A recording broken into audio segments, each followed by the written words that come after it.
ধন্যবাদ সালাউদ্দিন আহমেদ এবং ধন্যবাদ টাইম টেলিভিশনের সকল দর্শক শ্রোতা এবং প্যানেলিস্ট সবাইকে সালাম এবং শুভেচ্ছা। আশা করি আপনারা সবাই ভালো আছেন।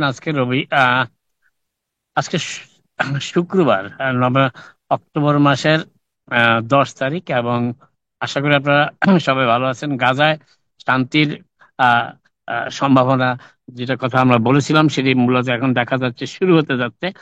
এবং আজকেই প্রথম দেখা গেল বিভিন্ন সংবাদ সংস্থার ছবিতে দেখা যাচ্ছে যে গাজায় যারা ইসরায়েলি বাহিনীর আক্রমণের তোপের মুখে তাদের স্থান ছেড়ে চলে গিয়েছিলেন, তারা ধীরে ধীরে সেই গাজার সমুদ্র উপকূলে হেঁটে হেঁটে তাদের পূর্ববর্তী বাসস্থানের বা দিকে অগ্রসর হচ্ছিলেন, যেহেতু ইসরায়েল এবং হামাসের মধ্যে যুদ্ধবিরতি চুক্তিটি কার্যকর হয়েছে। এবং তার ফলে বিপুল পরিমাণ গাজাবাসী ধীরে ধীরে পায়ে হেঁটে, কোনো যানবাহন ব্যবহার না করে, তারা তাদের পূর্ববর্তী জায়গায় ফিরে আসছে, বাসস্থানে ফিরে আসতেছে। এবং এবং সেটা নর্থ উত্তর থেকে দক্ষিণের দিকে আসতেছিলেন তারা, দক্ষিণ থেকে উত্তরের দিকে আসতেছিলেন। ইনফ্যাক্ট ইসরায়েলি বাহিনীর আক্রমণের ফলে তারা তাদের বাসস্থান ছেড়ে নিরাপত্তার খোঁজে চলে গিয়েছিলেন। এবং আজকে আরেকটি বিষয়, যেটি সেই চুক্তিটি স্বাক্ষর যেটি প্রেসিডেন্ট ট্রাম্প ঘোষণা করেছিলেন, সেটি হচ্ছে যে তার বিনিময়ে, চুক্তির বিনিময়ে হামাস আগামীকাল খুব সম্ভবত তাদেরকে মুক্তি দিবে। যে 20 জন এখনো জীবিত রয়েছেন তাদেরকে হামাস মুক্তি দিতে যাচ্ছে। এবং এবং আগামী সপ্তাহে সেটি শুরু হবে। প্রথম শর্ত ছিল ইসরায়েল আক্রমণ বন্ধ করবে, সেটি তারা করেছে, এবং যার ফলে গাজাবাসী ফিরে আসতে শুরু করেছে। এর বিনিময়ে 220 জন জিম্মিকে মুক্তি দেওয়ার বিনিময়ে 250 জন প্যালেস্টাইনিকে ইসরায়েলি জেলে, যারা দীর্ঘদিন ধরে জেল খাটছেন, তাদেরকে তারা মুক্তি দেবে ইসরায়েল। এবং এর পাশাপাশি 1700, আরো 1700 প্যালেস্টাইনিকেও তারা মুক্তি দেবে বলে তারা এই চুক্তির শর্তে উল্লেখ রয়েছে।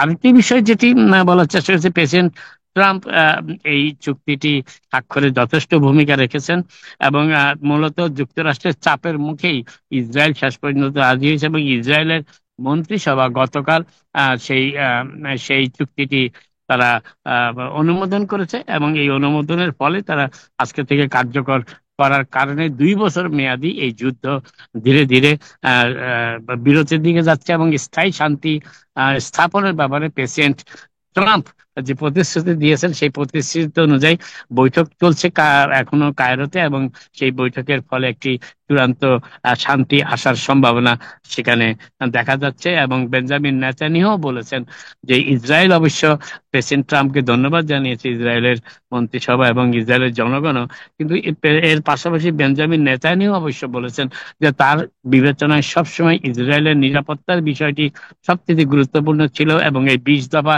শান্তি চুক্তির মাধ্যমে ইসরায়েলের নিরাপত্তা ব্যবস্থাটাকে চূড়ান্ত করা হয়েছে, সেটাও তিনি উল্লেখ করেছেন।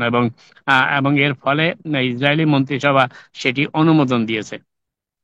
এবার আসি নোবেল পুরস্কারের কথা। আপনারা জানেন, যদিও প্রেসিডেন্ট ট্রাম্প গত কয়েক সপ্তাহ ধরে এই নোবেল পুরস্কারের কথা বারবার বলছিলেন, এবং একটি নোবেল পুরস্কার অর্জনের জন্য, শান্তি স্থাপনের জন্য তিনি 60টি, তার 2 মেয়াদের প্রেসিডেন্সির সময় 60টি যুদ্ধ বন্ধ করেছেন। যদিও পুরোপুরি তালিকা তিনি দেননি, কিন্তু তার সত্ত্বেও নোবেল পুরস্কারটি তার পক্ষে পাওয়া সম্ভব হয়নি। এবং নোবেল পুরস্কার পেয়েছেন ভেনিজুয়েলার বিরোধী দলীয় নেত্রী মারিয়া করিনা মাসাডো। 58 বছর বয়স্ক তিনি, এবং তিনি ভেনেজুয়েলার গণতন্ত্র প্রতিষ্ঠার ব্যাপারে একেবারে তৃণমূল পর্যায়ে তিনি সংগ্রাম করে এসেছেন। এবং গত 1 বছর ধরে তিনি অনেকটা পলাতকে রয়েছেন, যাতে তাকে গ্রেপ্তার করতে না পারে। তিনি প্রেসিডেন্ট নির্বাচনে প্রতিদ্বন্দ্বিতা করতে চেয়েছিলেন, কিন্তু প্রতিদ্বন্দ্বিতা করতে তিনি পারেননি। তাকে প্রতিদ্বন্দ্বিতা করার সুযোগটি দেওয়া হয়নি। এবং নোবেল বিজয়ী আজকে তাকে বিশ্ববাসীর সামনে তুলে ধরেছে যে ভেনেজুয়েলায় গণতন্ত্র প্রতিষ্ঠার ক্ষেত্রে সেই মাসাডোর ভূমিকার জন্যই তাকে নোবেল শান্তি পুরস্কার দেওয়া হয়েছে। যুদ্ধ বন্ধ করার জন্য কিংবা যুদ্ধ বন্ধ করার কাজে সহায়তা করার জন্য, ভূমিকা রাখার জন্য প্রেসিডেন্ট ট্রাম্পের কথাটি তারা বিবেচনা করেনি। এবং এই ব্যাপারে অবশ্য নোবেল কমিটি একটি বিবৃতিও দিয়েছে। তারা বলেছে যে আলফ্রেড নোবেল যেই যেই চিন্তা চেতনা থেকে নোবেল শান্তি পুরস্কারটি প্রতিষ্ঠা করতে চেয়েছেন, তার সেই চিন্তা চেতনার দিকে শ্রদ্ধা রেখেই নোবেল শান্তি পুরস্কারটি প্রদান করা হয়ে থাকে। এবং সেই বিবেচনাতেই ভেনেজুয়েলার নারী নেত্রী, বিরোধী দলীয় নেত্রী, যিনি ভেনেজুয়েলায় গণতন্ত্র প্রতিষ্ঠার সংগ্রামে তৃণমূল পর্যায়ে কাজ করছেন, সেই মাসাডোকে পুরস্কারটি দেয়া হয়েছে। এবার প্রেসিডেন্ট ট্রাম্পের ব্যাপারটি আর কোনো মন্তব্য তারা করেনি, নাম ধরেও করেনি, কিন্তু প্রেসিডেন্ট ট্রাম্পের হোয়াইট হাউসের পক্ষ থেকে বলা হয়েছে যে নোবেল কমিটি এই পুরস্কার দেওয়ার ক্ষেত্রে, শান্তি প্রতিষ্ঠার ক্ষেত্রে রাজনৈতিক বিবেচনা বেশি ভাগ গুরুত্ব দিয়েছেন, এবং সেই জন্যই প্রেসিডেন্ট ট্রাম্প শান্তি প্রতিষ্ঠার ক্ষেত্রে ভূমিকা রাখা সত্ত্বেও সেটি বিবেচনা করা হয়নি। হোয়াইট হাউস থেকে সেই কথাটি অবশ্য বলা হয়েছে, আজকে কিছুটা ক্ষোভের সাথেই বলা হয়েছে। তবে যিনি নোবেল পেয়েছেন, সেই মিসেস মাসাডো, তার নোবেলটি উৎসর্গ করেছেন প্রেসিডেন্ট ট্রাম্প এবং ভেনেজুয়েলার জনগণকে। তিনি একটি টুইটার বার্তায় বলেছেন যে যে ভেনেজুয়েলায় গণতন্ত্র প্রতিষ্ঠার ক্ষেত্রে যুক্তরাষ্ট্রের প্রেসিডেন্ট এবং যুক্তরাষ্ট্রের জনগণের যে ভূমিকা, তার প্রতি শ্রদ্ধা জানানোর জন্য তিনি প্রেসিডেন্ট ট্রাম্পকে পুরস্কারটি উৎসর্গ করতে চান।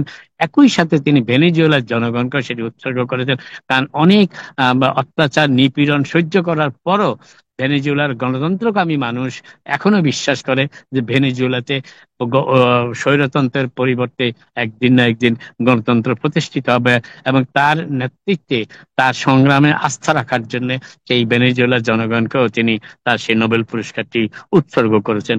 নোবেল পুরস্কার বাবদ তিনি প্রায় 11 মিলিয়ন সুইডিশ ক্রোনা, যেটি $1.2 মিলিয়ন মতন পুরস্কারের মূল্যমান, এবং তার সাথে তিনি একটি স্বর্ণ মেডেলও পাবেন।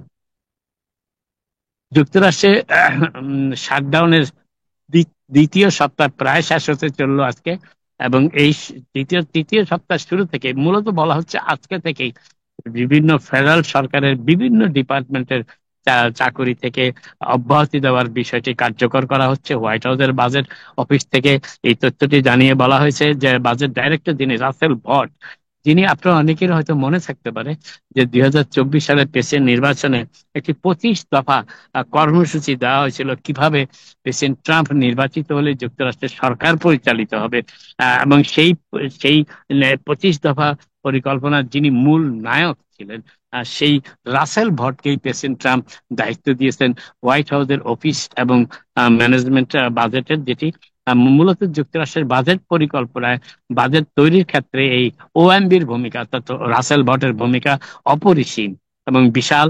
এবং সেই রাসেল ভটই আজকে বলেছেন যে প্রেসিডেন্ট ট্রাম্প এমনিতেই চেয়েছিলেন যে যুক্তরাষ্ট্রের ফেডারেল সরকার থেকে চাকরিচ্যুতি মাধ্যমে জনবল কমিয়ে আনা, সেই কাজটি অনেকটা সহজ করে দিয়েছে শাটডাউনের কারণে। এবং এই শাটডাউনের ফলে বিপুল পরিমাণ জনগোষ্ঠীকে, যারা ফেডারেল সরকারের দায়িত্ব পালন করছেন বিভিন্ন ডিপার্টমেন্টে, তাদেরকে অব্যাহতি দেওয়ার কার্যক্রমটি শুরু করা হচ্ছে। এবং এবং এর ফলে অনেকের হয়তো আর যখন শাটডাউন উঠে গেল তাদের চাকরিতে ফিরে আসার সুযোগটি থাকবে না। সেক্ষেত্রে অনেকেই 4 থেকে 8 সপ্তাহ নোটিশ প্রদান করা হবে, এবং সেই নোটিশের মাধ্যমে তাদের এখন চাকরিচ্যুতির নোটিশটি পাঠানো হচ্ছে। এবং বলা হচ্ছে যে যে বিশেষ করে যে কয়েকটি ডিপার্টমেন্টের কথা উঠে এসেছে বিভিন্ন সংবাদ মাধ্যমে চাকরিচ্যুতির ব্যাপারে, তার মধ্যে রয়েছে commerce department, treasury department, health department এবং হেলথ অ্যান্ড হিউম্যান সার্ভিসেস এবং হোমল্যান্ড সিকিউরিটি। তবে হোমল্যান্ড সিকিউরিটিতে জনবল কমিয়ে আনা হলো ইমিগ্রেশন এবং কাস্টম এনফোর্সমেন্টে, অর্থাৎ প্রেসিডেন্ট ট্রাম্পের ইমিগ্রেশন কর্মসূচি বাস্তবায়নে যারা কর্মরত রয়েছেন সেখানে কোনো জনবল ছাঁটাই করা হচ্ছে না, কাউকে ছুটিতেও পাঠানো হচ্ছে না, সেটি পূর্ণদমে চালু থাকবে, কারণ এর জন্য অতিরিক্ত বাজেটও বরাদ্দ করে রাখা হয়েছে। এবং অন্যান্য ডিপার্টমেন্টের বাজেট সংকুচিত করে এই হোমল্যান্ড সিকিউরিটি, এই ইমিগ্রেশন এবং কাস্টম এনফোর্সমেন্ট, যেটি প্রেসিডেন্ট ট্রাম্পের ইমিগ্রেশন কর্মসূচিকে বাস্তবায়ন করার কাজে নিয়োজিত রয়েছে, তাদের কাউকে সেখান থেকে আপাতত সরানোর কোনো সম্ভাবনা নেই, এটিও বলা হয়েছে। তবে কবে নাগাদ এই শাটডাউন উঠে যেতে পারে সেটি অবশ্য কোনো ধারণা দেওয়ার চেষ্টা হয়নি এখনো পর্যন্ত। দ্বিপক্ষীয় আলোচনা চলছে এবং দ্বিপক্ষই অনমনীয় মনোভাব। প্রেসিডেন্ট ট্রাম্প বলেছেন যে তিনি অ্যাফোর্ডেবল কেয়ার অ্যাক্টের যে প্রিমিয়ামের কথা বলা হচ্ছে, যে প্রিমিয়াম বিগ বিউটিফুল বিলের মাধ্যমে যে প্রিমিয়ামটি অতিরিক্ত সুবিধা যারা পেতেন তাদের সেই সুবিধা বাতিল হয়ে যাচ্ছে এই ডিসেম্বরের শেষের দিকে, সেটি তিনি কিছুদিনের জন্য অব্যাহত রাখতে আগ্রহী আছেন, কিন্তু তার আগে ডেমোক্র্যাটদের এই শাটডাউন তোলার কাজে ভূমিকা রাখতে হবে, এবং শাটডাউনটি উঠে গেলেই তিনি এই বিষয়ে আলোচনা করবেন। কিন্তু ডেমোক্র্যাটরা বলছেন তারা প্রেসিডেন্টের কথায় এবং রিপাবলিকানদের কথায় আস্থা রাখতে পারছেন না। তারা আগে সেই প্রতিশ্রুতি চান যে তারা অ্যাফোর্ডেবল কেয়ার অ্যাক্ট শুধু এক সীমিত সময়ের জন্য নয়, সব সময়ের জন্য, যেটা আর কখনোই যেন অ্যাফোর্ডেবল কেয়ার অ্যাক্টের অতিরিক্ত প্রিমিয়াম আদায় করা না হয় যুক্তরাষ্ট্রের নিম্নবিত্ত এবং মধ্যবিত্ত মানুষের কাছ থেকে। তা না হলে অনেকের পক্ষেই এই অ্যাফোর্ডেবল কেয়ার অর্থাৎ স্বাস্থ্য বীমার কর্মসূচি অব্যাহত রাখা, স্বাস্থ্য সেবা পাওয়াটি অনিশ্চিত হয়ে পড়বে। এবং যেখানে প্রিমিয়াম এখন $150 থেকে $250 প্রতি মাসে, সেটি $2,000 পর্যন্ত গিয়ে ঠেকতে পারে। অতএব অনেকে স্বাস্থ্য বীমা কিংবা স্বাস্থ্য সেবা থেকে বঞ্চিত হবেন। ডেমোক্র্যাটদের স্বার্থটা সেখানেই, এবং তারা বলেছেন যে রিপাবলিকান প্রেসিডেন্ট এবং রিপাবলিকান কংগ্রেস এবং সিনেট সদস্যদেরকে এই ব্যাপারে একমত হতে হবে যে অ্যাফোর্ডেবল কেয়ার অ্যাক্টের অতিরিক্ত প্রিমিয়াম যেটি বাতিল করে দেওয়া হয়েছে বিগ বিউটিফুল বিলে, সেটি পুনর্বহাল করতে হবে। এটি হচ্ছে তাদের দাবি এই মুহূর্তে। রিপাবলিকান সিনেটরদের কেউ কেউ এই দাবির ব্যাপারে সহমর্মিতা দেখালেও তারা প্রেসিডেন্ট ট্রাম্পের সাথে এখনো একমত যে আগে শাটডাউনটি তুলে নিতে হবে, তারপরে তারা সেটি বিবেচনা করবে, এবং সেই জন্যই অচল অবস্থাটি অব্যাহত রয়েছে। ডিপোর্টেশন ব্যাপার আপনারা জানেন, যুক্তরাষ্ট্রের ডিপোর্টেশনটি এখন অত্যন্ত হাউস হোল্ড নাম, অর্থাৎ নিত্য নৈমিত্তিক আলোচনার বিষয়ে দাঁড়িয়েছে। তবে কিছু কিছু ক্ষেত্রে দেখা যাচ্ছে যে যারা এই ডিপোর্টেশন কর্মসূচি বাস্তবায়ন করছেন তাদের ভুল বোঝাবুঝির কারণেও অনেকে ডিপোর্টেশনের শিকার হচ্ছেন। তার একটি ঘটনা ঘটেছে আরকানসাসে খুব সম্ভবত, এবং সেখানে একজন ভারতীয় নাগরিক যিনি যিনি এই দেশে এসেছিলেন এবং ওয়ার্ক পারমিটের মাধ্যমে তিনি কাজে কর্মরত হয়েছেন, তার স্ট্যাটাসটি বজায় রাখতে পেরেছেন। কিন্তু তিনি যখন গাড়িতে করে যাচ্ছিলেন তাকে রাস্তায় আটকানো হয় ট্রাফিক লাইটে, এবং তার গাড়িটি পুলিশ চেক করে। পুলিশ চেক করার পর সেখানে তার একটি পারফিউমের বোতল পায়। সেই বোতলে লেখা ছিল ওপিয়াম, অর্থাৎ ওপিয়াম নামের পারফিউমটি তার গাড়িতে ছিল। এবং যে পুলিশ অফিসার তাকে থামিয়ে রাখে, তিনি বলেন যে এটি একটি নার্কোটিক্স, ওপিয়াম হচ্ছে নার্কোটিক্স। অতএব তাকে তিনি গ্রেফতার করেন এবং ইমিগ্রেশন কাস্টম এনফোর্সমেন্টকে অবহিত করেন। তারা তাকে ধরে নিয়ে যায়, গ্রেফতার করে নিয়ে যায়, এবং তার তিনি অবশ্য পরবর্তীতে তিনি বিচারককে বোঝাতে সক্ষম হন যে ওপিয়াম একটি পারফিউম, এটি কোনো নার্কোটিক্স নয়, এটি কোনো নিষিদ্ধ জিনিসও নয়।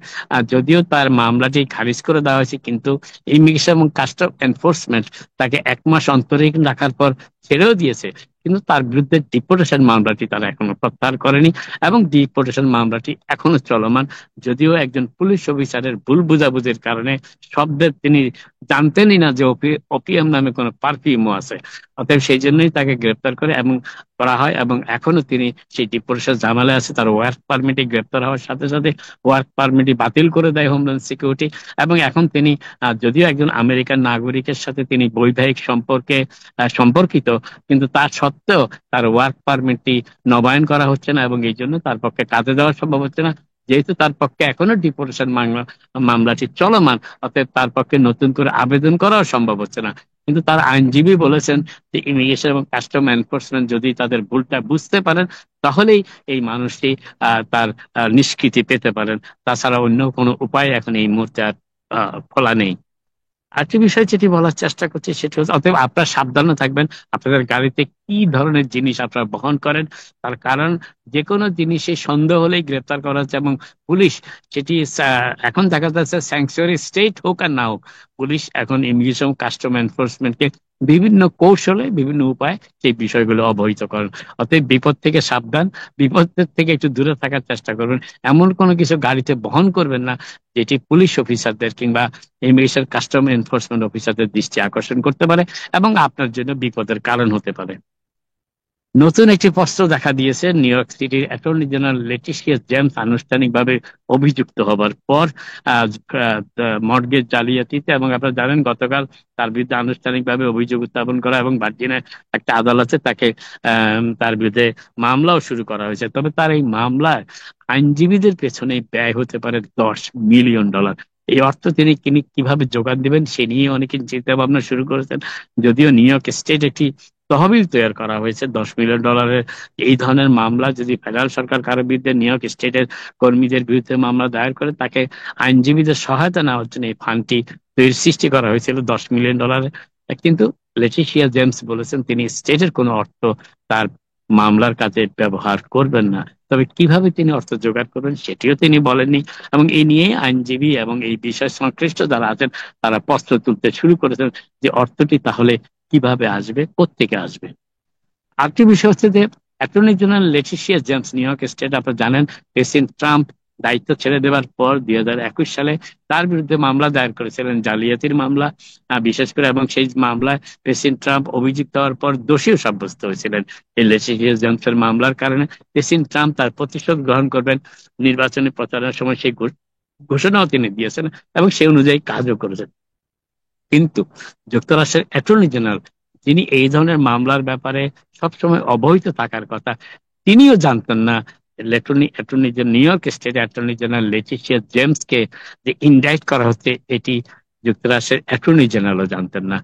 ধারণা করা হচ্ছে হোয়াইট হাউসের বিশেষ নির্দেশে, বিশেষ করে প্রেসিডেন্ট ট্রাম্পের নির্দেশে, তিনি ভার্জিনিয়াতে প্রেসিডেন্ট ট্রাম্পের অত্যন্ত পছন্দের মানুষ হিসেবে, ভার্জিনিয়ার অ্যাটর্নি প্রসিকিউটর হিসেবে নিয়োগ পেয়েছেন অ্যাটর্নি জেনারেল হিসেবে, তিনি ডিপার্টমেন্ট অফ জাস্টিস এবং অ্যাটর্নি জেনারেল পাম বন্ডিকে অবহিত না করেই সরাসরি প্রেসিডেন্ট ট্রাম্পের নির্দেশে লেটিশিয়া জেমসের বিরুদ্ধে মামলাটি দায়ের করেছেন। এই ব্যাপারে আজকে অ্যাটর্নি জেনারেল পাম বন্ডি বিস্মিত হয়েছেন এবং তিনি তার বিস্ময় প্রকাশও করেছেন খোলাখুলি। এর পাশাপাশি ডিপার্টমেন্ট অফ জাস্টিসের সিনিয়র অফিসাররাও এই অ্যাটর্নি জেনারেল লেটিশিয়া জেমস যে অভিযুক্ত করা হচ্ছে আনুষ্ঠানিকভাবে, সেই বিষয়টি তারাও জানতেন না। আরেকটি বিষয় যেটি বলার চেষ্টা করছি সেটি হচ্ছে যে নিউ ইয়র্ক সিটি, আপনারা জানেন যে নিউ ইয়র্ক সিটিতে সাবওয়েতে বিনা ভাড়ায় সাবওয়ে ব্যবহার এবং টোল না দিয়ে টোলের ব্রিজ গুলো এবং টোলের টানেল গুলো পার হওয়ার ঘটনা অহরহ ঘটছে, এবং এ পর্যন্ত নিউ ইয়র্ক সিটি এবং এমটিএ কর্তৃপক্ষ বিপুল পরিমাণ অর্থ আয় থেকে বঞ্চিত হচ্ছে। আজকে একটা হিসাব পাওয়া গিয়েছে, সিটিজেন্স কমিটি এই হিসাবটি দিয়েছে। তারা বলেছে যে গত বছর 2024 সালে, শুধুমাত্র 2024 সালে এই সাবওয়ে ভাড়া না দিয়ে যারা সাবওয়ে ব্যবহার করেন তাদের কারণে, এবং যারা টোলের ফি না দিয়ে টোল ব্যবহার করেন তাদের কারণে নিউ ইয়র্ক সিটি এবং এমটিএ কর্তৃপক্ষ $1 বিলিয়ন রাজস্ব আয় থেকে বঞ্চিত হয়েছে। এটি বিপুল পরিমাণ অর্থ, এবং যদিও সমালোচিত হচ্ছে এমটিএ কর্তৃপক্ষ, আগামী 1 জানুয়ারি থেকে নিউ ইয়র্ক সিটিতে বাস এবং সাবওয়ের ভাড়া বাড়ছে $2.90 থেকে $3 পর্যন্ত। কিন্তু এমটিএ কর্তৃপক্ষের শীর্ষস্থানীয় কর্মকর্তারা জানিয়েছেন যে প্রতি বছর যদি এই বিপুল পরিমাণ অর্থ বিনা ভাড়ায় যাত্রীদের কাছ থেকে হারাতে না হতো, তাহলে হয়তোবা সাবওয়ের ফেয়ার, সাবওয়ের ভাড়া, সাবওয়ে বাস এবং টোলের ভাড়া এইভাবে বৃদ্ধি করার প্রয়োজনও থাকতো না। কিন্তু যেই পরিমাণ মানুষ প্রতিদিন বিনা ভাড়ায় সাবওয়ে ব্যবহার করে, এবং এটা প্রতিদিনই বাড়ছে, যদিও এমটি কর্তৃপক্ষ নানা উপায় খুঁজে বের করার চেষ্টা করছেন কিভাবে বিনা ভাড়ায় যাত্রীদের সাবওয়ে ব্যবহার বন্ধ করা যায়, একাধিক পন্থা তারা অবলম্বন করেছেন, কিন্তু দেখা যাচ্ছে প্রতি বছরই এই বিনা ভাড়ায় যাত্রীদের কাছে লোকসানের পরিমাণ, অর্থাৎ ভাড়া হারানোর অর্থের পরিমাণ বেড়েই যাচ্ছে। 2024 সালে সেটি $1 বিলিয়ন গিয়ে ঠেকেছে। আপাতত এখানে শেষ করি, আজকে আবার আপনাদের সাথে কথা হবে। আপনারা সবাই ভালো থাকুন। থ্যাংক ইউ, থ্যাংক ইউ জনাব নাজমুল হাসান। অনেক তথ্য আমরা শুনলাম, ভালো লাগলো। আসলে বিরোধী দলের নেতা মাচাদো, তার নাম, তাকে যখন জানালেন তার কাছে একটা ফোন গেল, ফোন, সেই ভিডিওটা অনেকে হয়তো শুনেছেন, দেখেছেন, বাট আমার কাছে খুব মজা লাগলো, আসলে খুব এনজয় করলাম। উনি মানে নিজেও বললেন যে আমি মানে কোনো ভাষা নাই তার বলার জন্য, ও মাই গড, ও মাই গড, কয়েকবার তিনি বলতেছিলেন। খুব ভালো লাগছে। এবং ট্রাম্পের যে, জানি না হয়তো আগামী বছর পাবেন কিনা, বাট তার যে, আমার মনে হয় নাজমুল, আপনি শুনছেন না তার এইটা যখন ঘোষণা করলো সেই ভিডিওটা, একটু একটু অনুভূতিটা শুনতে চাই আপনার কাছে। আমার বিষয়টা খুব ভালো লাগছে, আমার দর্শকদের সাথে শেয়ার করতে চাই। মানে হঠাৎ করে তাকেই তো নোবেল বিজয়ীদের অনুভূতি এই ধরনের হয়ে থাকে। আমরা প্রতি বছরই অনেক সময় তারা এই ধরনের, কারণ তারা এটা তারা চিন্তাও করতে পারে না যে তারা এই ধরনের পৃথিবীর সবচেয়ে সম্মানের পদকটি, সম্মানটি তারা পাচ্ছেন, এটা অনেকে বিশ্বাসই করতে পারেন না প্রথমে। রাইট, চমৎকার। আসলে বিষয়টা খুব মানে এনজয় করার মতো বিষয়টা। থ্যাংক ইউ নাজমুল ভাই, ভালো থাকবেন। থাকেন, আপনিও পেয়ে যেতে পারেন, অপেক্ষায় থাকেন আপনার। আমি তো আমেরিকায় থাকি, বলা তো যায় না। আমাদের প্রেসিডেন্ট যেখানে যেভাবে দাবি দেওয়া করেন, আমরা তো সেটার ভাগিদার হতে পারি। আপনি ধীরে ধীরে বিভিন্ন শান্তি কর্মসূচি গ্রহণ করেন, জামাইকাকে শান্তিপূর্ণ করেন, আপনাও পেয়ে যেতে পারেন। জি, উই আর ট্রাই। আমরা Jamaica Bangladesh friend society tremendous আমরা কাজ করছি এবং অব্যাহত রাখছি, বিশেষ করে পরিষ্কার পরিচ্ছন্নতা সহ আমাদের 20 বছর পূর্তি অনুষ্ঠান সহ জামাইকাকে বাংলাদেশিদের জন্য অনেক কিছু দেখতে পারবেন নাজুল ভাই, এবং শেষে Bangladesh society. Anyway thank you. আমরা অভিনন্দন জানাই শান্তিতে যে মাচাদো যে পুরস্কার পেয়েছেন তাকে আমরা অভিনন্দন জানাই, এবং তিনি সেটা উৎসর্গ করেছেন প্রেসিডেন্ট ডোনাল্ড ট্রাম্পকে এবং শেষে তার দেশের জনগণকে। এটাও খুব চমৎকার একটা সিদ্ধান্ত তার, আমি মনে করি।